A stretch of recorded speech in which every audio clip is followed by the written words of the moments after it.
भुवस्सुवः तत्सवितुर्वरेण्यं भर्गो देवस्य धीमहि धियो यो न प्रचोदयात्।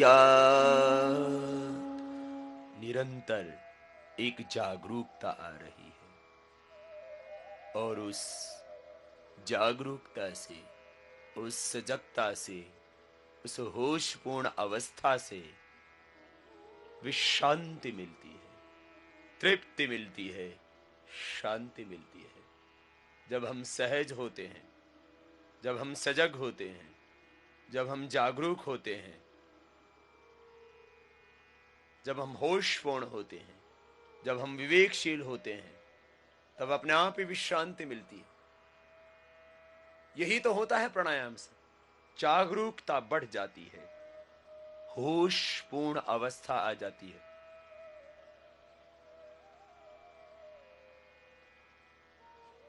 सहजता पूर्वक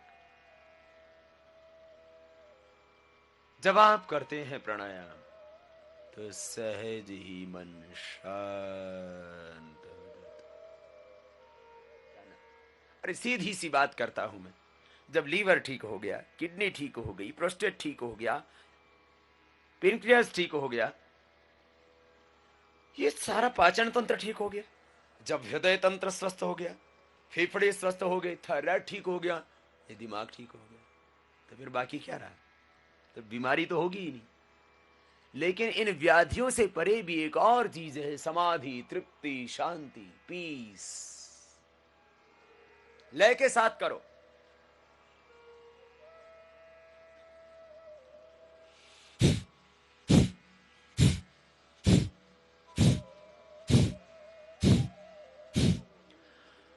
एक मिनट भी करते हो ना तो शांत हो जाते हो, भीतर तक शांत हो जाते हो। Hypothalamus system, pituitary gland, pineal gland, thyroid gland, adrenal gland, पूरा जो आपका प्लेक्सस सिस्टम है क्रियाशील हो जाता है, रिलैक्स हो जाता है। दोनों काम एक साथ। आपके चक्रों की शक्ति जागृत होती है, चक्र क्रियाशील होते हैं और शांत होते हैं। गति के साथ विश्रांति मिलती है।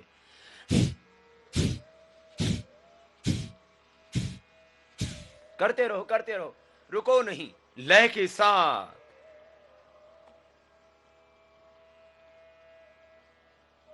पूरी तरह से तल्लीन होकर के करें आप।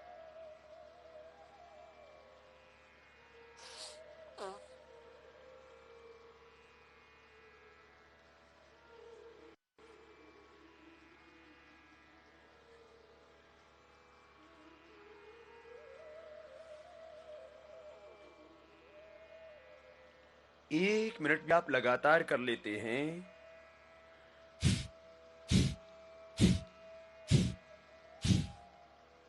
शांत हो जाते हैं, निर्विकार हो जाते हैं, निर्विचार हो जाते हैं। करते रहो लय के साथ। यही प्राणायाम का प्रतिफल बताते हैं महर्षि पतंजलि। ततः क्षीयते प्रकाश आवरणम। मन के ऊपर आ गया था जो तमस, छा गया था अंधेरा, आ गई थी भीतर वासनाएं, वो छाया हुआ तिमिर, वो अज्ञान, वो तमस, वह अविद्या नष्ट हो जाती है। और जैसे ही चित्त निर्मल होता है तब सहज ही ये अनुभूति होती है, मैं तो सदा ही पूर्ण हूं, सदा ही तृप्त हूं। पूर्णमदः पूर्णमिदं पूर्णात् पूर्णमुदच्यते पूर्णस्य पूर्णमादाय पूर्णमेवावशिष्यते। कपालभाति प्राणायाम करते करते अपने आप ही तुम निर्विचार हो जाते हो। कुछ नहीं करना, खाली तुम्हें कपालभाति करना है। 1 मिनट करना, फिर जो मैं कह रहा हूं तुम खुद बोलोगे कि स्वामी जी ये तो हो गया। अब क्या होगा? अब ये होगा जब तुम निर्विचार हो जाते हो, जब निर्विकार हो जाते हो, निर्विचार होने पर भीतर से दिव्य विचार उतरता है। निर्विकार होने से प्रभु की कृपा का प्रसाद मिलता है। निर्विचार वैशारद्य अध्यात्म प्रसाद ऋतम भरा तत्र प्रज्ञा। ये योग का आध्यात्मिक प्रतिफल है। शांत शांत। आखिर दुनिया में तुम चाहते क्या हो? शांति चाहते हो, तृप्ति चाहते हो। मां को तृप्ति मिलती है, शांति मिलती है, शकुन मिलता है, चैन मिलता है जब वो अपने गले को अपने पुत्र को गले से लगाती है वात्सल्य के साथ, प्रेम से, तो तृप्त हो जाती है, वो शांत हो जाती है और कुछ नहीं चाहिए उसको। तुम दो व्यक्ति जब प्रेम करते हो तब कुछ नहीं पाते हो, केवल तुम मौन हो जाते हो, शांत हो जाते हो। जब दो दिल मिलते हैं तब शांत हो जाते हैं। जब दो मन मिलते हैं प्रेम से तब शांत हो जाते हैं। जब कोई सुंदर सा रूप आंखों के सामने दिखता है तुम ठहर जाते हो, तुम शांत हो जाते हो। सुंदर सा संगीत जब कानों में गूंजता है तो तुम ठहर जाते हो, तुम शांत हो जाते हो। कोई स्वादिष्ट सा व्यंजन जब तुम्हारे मुख में जाता है तुम एकाग्र हो जाते हो, शांत हो जाते हो।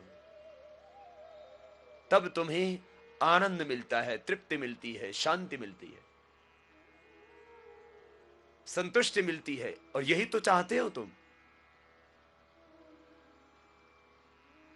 दुनिया के सब कामों का परिणाम, दुनिया के जितने भी प्रयत्न हैं, जितना भी तुम उद्योग कर रहे हो, उस सब का एक ही लक्ष्य है, तुम शांति तृप्ति चाहते हो। वो तृप्ति, वो शांति यदि तुम्हें योग से, ध्यान से मिल जाए और जिसमें तुम सब समर्थ हो, बाहर की संपत्ति शायद सबको ना मिल सके, लेकिन ये भीतर की आत्मा की संपत्ति, आत्मा का साम्राज्य, क्षमा दम उपरति, मुमुक्षत्व, श्रद्धा और समाधान, ये षट्क संपत्ति सबको मिल जाती है। श्वासों को बाहर छोड़ते छोड़ते विश्राम को पा जाते हैं। विश्राम, रुक जाइए अब आप देखो, अब आगे बढ़ाते हैं। ये तो मैंने आपको दो लाभ बताए, फिजिकल लाभ प्राणायाम के द्वारा। अब कपालभाति से क्या होता है? फैट कम होता है, डायबिटीज ठीक होती। अरे जब चिंता ही नहीं होगी तो डायबिटीज कैसे बढ़ेगी? जब पेनक्रियास ठीक हो गया तब डायबिटीज कैसे बढ़ेगी? दोनों काम करते हैं, मन और तन दोनों का उपचार, शरीर और हृदय की शुद्धि जब दोनों हो गई तो फिर क्या चाहिए? मन मस्त रहता है, अलमस्त रहता है, निर्भय रहता है, निर्विकार रहता है और शांत रहता है। तो फिर क्या होता है? फकीरों जैसी मस्ती, अमीरों का साम्राज्य। जब तक फकीरों जैसी मस्ती नहीं होती है तब तक वह तुम्हें सुख नहीं दे पाता है। इसलिए बड़े बड़े अमीर लोग, बड़े बड़े समृद्ध, सत्ता और शक्ति, ऐश्वर्य संपन्न लोग ऋषि मुनियों के पास में जाकर के शांति पाते थे, साधना करते थे, ईश्वर की भक्ति और आराधना करते थे। आज पूरी दुनिया इसी ओर लौट रही। ये सब कुछ पा करके, अरे रहने के लिए तो आदमी को कितना चाहिए जगह? मैं रोज कहता हूं 2 गज जमीन से ज्यादा इंसान के रहने के लिए जमीन काम में नहीं आती। जीते जी और शमशान में भी कोई बहुत ही लंबा चौड़ा आदमी होगा और बहुत लकड़ भी लगाए जाएं तो जिंदगी से लेकर के शमशान तक 2 गज से ज्यादा इंसान की जमीन काम नहीं आती। जितनी देर तुम काम करते हो तो इतनी तो जगह चाहिए तुम्हें।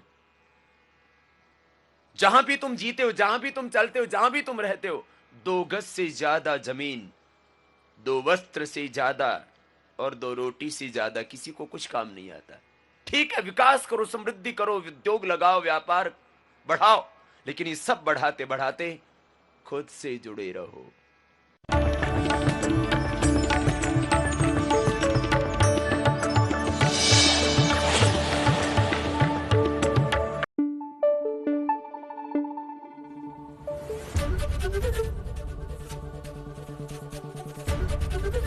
एबीपी न्यूज आपको रखे आगे।